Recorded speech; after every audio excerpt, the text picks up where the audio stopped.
अंतरराष्ट्रीय जल क्षेत्र में फ्रीडम ऑफ नेविगेशन, नौवहन की स्वतंत्रता।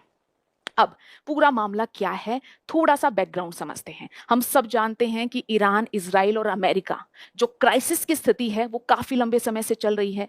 हमने ये भी देखा कि ईरान इजराइल युद्ध में बढ़त प्राप्त करने के लिए ईरान के द्वारा स्ट्रेट ऑफ हॉर्मुज को ब्लॉक करने की कोशिश की गई, क्योंकि स्ट्रेट ऑफ हॉर्मुज से ग्लोबल एनर्जी का लगभग 1/5 होकर गुजरता है। ईरान को समझ में आया कि अगर स्ट्रेट ऑफ हॉर्मुज को ब्लॉक किया जाए तो वो इस युद्ध में बढ़त प्राप्त कर सकता है, ग्लोबल इकोनॉमी को चोक कर सकता है, और ऐसा ही करने की कोशिश ईरान ने की।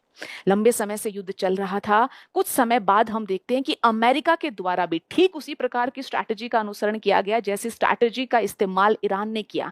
यानी अमेरिका के द्वारा ब्लॉकेज का जवाब ब्लॉकेड के माध्यम से दिया गया। अमेरिका ने गल्फ ऑफ ओमान में अपना जो है नेवल शक्ति का प्रदर्शन करते हुए ईरान की पोर्ट्स को ब्लॉक करने की कोशिश की। क्यों किया अमेरिका ने ऐसा? क्यों? क्योंकि ईरान सरकार को जो रिवेन्यू मिलता है या ईरान को जो रिवेन्यू मिलता है उसमें ऑयल एक्सपोर्ट की अहम भूमिका है।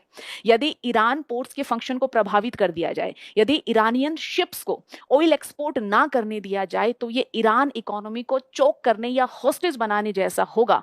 और यदि ये स्थिति बनती है तो ईरान दबाव में आएगा और नेगोशिएशन टेबल पर यूएसए का पलड़ा भारी हो जाएगा।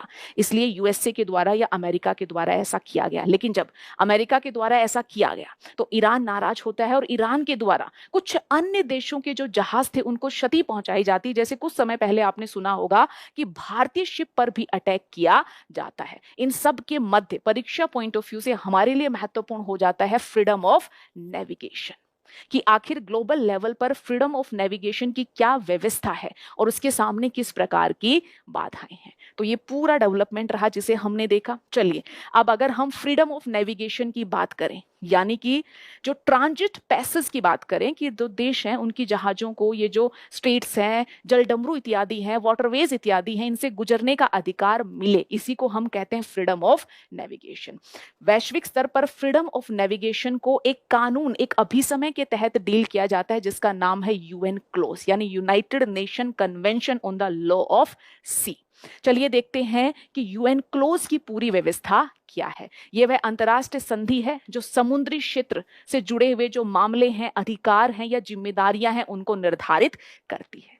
आगे हम समझने की कोशिश करते हैं कि आखिर ये जो अंतरराष्ट्रीय संधि है जिसका नाम यूएन क्लोज है, ये फ्रीडम ऑफ नेविगेशन को लेकर क्या कहती है। तो सबसे पहले इन्होंने क्या कहा कि ये जो वैश्विक वाटरवेज हैं, स्ट्रेट्स इत्यादि हैं, ये ग्लोबल कॉमन है, यानी ये सबके लिए है, सभी देशों की सांझी विरासत है। इसलिए किसी देश विशेष को इनको ब्लॉक करने का या यहां से ट्रांजिट पैसेज को रोकने का कोई अधिकार नहीं है। आगे इन्होंने कहा नौवहन की स्वतंत्रता महत्वपूर्ण है ना, सभी देशों के जहाजों को अंतरराष्ट्रीय जल में निर्बाध या बिना किसी बाधा के आवागमन का अधिकार है। साथ ही तटीय देशों को अपने आसपास के जल क्षेत्र में, जिसे एक्सक्लूसिव इकोनॉमिक जोन कहा जाता है, जो बेस लाइन से 200 नॉटिकल माइल्स तक फैला हुआ होता है, यहां पर संसाधन दोहन का संप्रभु अधिकार है। और साथ ही यूएन क्लोज के तहत विवाद की स्थिति में विवाद निपटान की व्यवस्था को भी सुनिश्चित किया गया है। यानी मोटा मोटा हम समझ सकते हैं कि अगर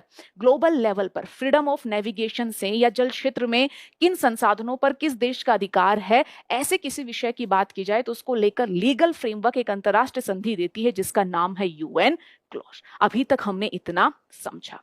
अब चलिए आगे बढ़ते हैं और देखते हैं कि ये जो जलीय क्षेत्र है इनमें राष्ट्रों के किस किस प्रकार के अधिकारों की बात की गई है। सबसे पहले आप देखोगे कि किसी भी देश के संदर्भ में जो उसकी बेस लाइन से, बेस लाइन वो लाइन जो उसके भूभाग को मिलाती है, उसके अंदर वाला जो जल क्षेत्र उसे इनलैंड वाटर कहा जाता है, और बेस लाइन से बाहर 12 नॉटिकल माइल्स तक का जो क्षेत्र है उसे हम टेरिटोरियल या प्रादेशिक क्षेत्र या प्रादेशिक समुद्र के नाम से जानते हैं। ये किसी भी देश के लिए सबसे महत्वपूर्ण क्षेत्र होता है। क्यों? क्योंकि उसकी बेस लाइन से 12 नॉटिकल माइल तक का जो क्षेत्र है उस पे एक्सक्लूसिवली जिस देश का वो क्षेत्र है उसका संप्रभु अधिकार रहता है। यानी यानी वहां का जो जल सतह क्षेत्र है, वायु क्षेत्र है, जो संसाधन है, उन पर पूर्णतः जिस राष्ट्र का वो टेरिटोरियल वाटर है उस राष्ट्र का अधिकार रहता है। लेकिन हाँ, यहां भी यूएन क्लोज जो संधि है वो कहती है कि आप इनोसेंट पैसेज के राइट से किसी को भी डिप्राइव नहीं कर सकते। यानी अगर कोई ऐसी शिप इत्यादि है जो आपको कोई नुकसान नहीं पहुंचा रही, उसका लक्ष्य आप पर अटैक करना नहीं है,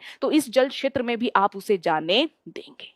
इसके अलावा आगे हम देखें कि 200 समुद्री मील तक का जो क्षेत्र है उसे एक्सक्लूसिव इकोनॉमिक जोन कहा जाता है। यहां पर भी ये जो जिस देश के इर्द गिर्द आता है उसके अधिकार रहते हैं, लेकिन अधिकार उतने एक्सक्लूसिव नहीं है। यहां पर देश को यह अधिकार है कि ऊर्जा संसाधन प्राप्त कर पाए, अन्य संसाधनों का दोहन कर पाए, पर्यावरण संरक्षण करे, वैज्ञानिक अनुसंधान करे, लेकिन इस क्षेत्र में अन्य देशों के जहाजों को आवागमन की अनुमति आपको देनी पड़ेगी। और 200 नॉटिकल माइल के बाद का जो क्षेत्र है उसे हाई सी के नाम से जाना जाता है। ये सार्वजनिक संपदा है, यानी ये क्षेत्र सबके लिए खुला हुआ है। यहां पर कुछ अपवाद हैं जो ध्यान में रखने हैं कि कोई जहाज प्रादेशिक जल में अपराध करके भागे, यानी भारत का प्रादेशिक जल 12 नॉटिकल माइल्स तक है, अगर यहां पर कोई जहाज अपराध करके भाग जाए उसे फॉलो कर सकते हैं। संयुक्त राष्ट्र परिषद की अनुमति से कोई कार्यवाही की जा सकती है।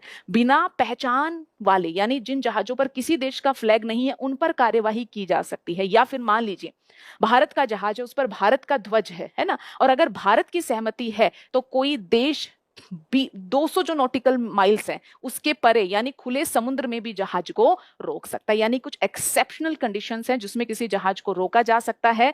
इनके अलावा जो हाई सी एरिया है, यानी बेस लाइन से 200 नॉटिकल माइल्स के परे जो क्षेत्र है वो सार्वजनिक संपदा है, किसी देश विशेष को वहां कोई अधिकार नहीं है। अब हमने ये क्यों पढ़ा?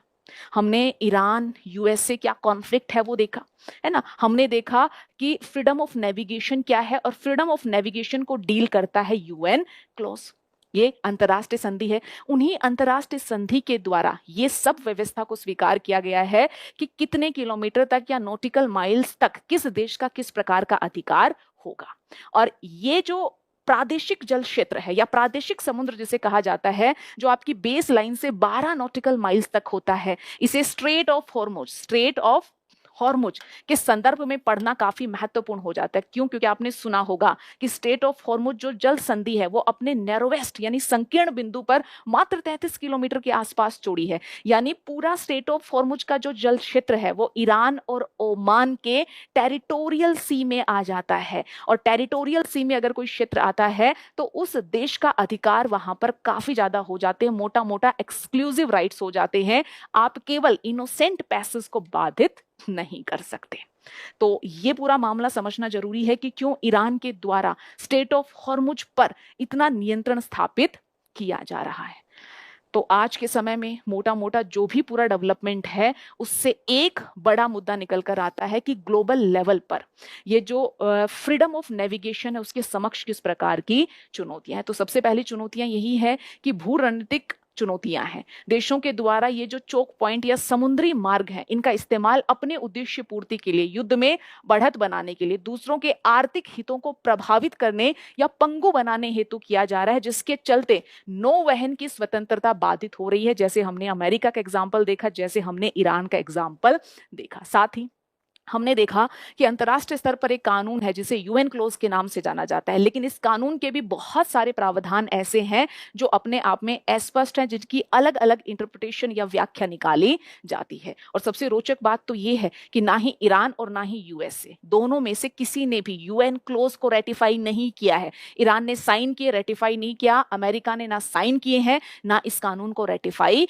किया है। और वास्तविकता यह है कि जब युद्ध जैसी स्थिति हो तो राष्ट्रों के लिए अपने हित सर्वोपरि हो जाते हैं, और ऐसे में जो अंतर्राष्ट्रीय कानून है या नियम है उनकी धज्जियां उड़ाई जाती हैं। ऐसा अनेक बार देखने को मिला है। जैसे कई बार एक पक्षीय कार्यवाही जो शक्तिशाली देश है या जिसका जहां दबदबा हो सकता है, जैसे ईरान के पास स्ट्रेट ऑफ हॉर्मुज था, ईरान ने ब्लॉक किया। अमेरिका ने भी अनेक बार ऐसा वेनेजुएला और क्यूबा से संबंधित तेल व्यापार के संदर्भ में किया है। इतना ही नहीं, ये जो वाटरवेज हैं, ये जो जल संधियां हैं, इनको केवल सरकारों से खतरा नहीं है, अपितु समुद्री डकैत, आतंकवादी, ये सारी घटनाएं भी हैं जो कहीं ना कहीं फ्रीडम ऑफ नेविगेशन को प्रभावित करती हैं। फ्रीडम ऑफ नेविगेशन अगर प्रभावित होता है तो ग्लोबल लेवल पर किस प्रकार का प्रभाव हो सकता है हम सब ने देखा। ग्लोबल लेवल पर एनर्जी सिक्योरिटी संकट में आती है।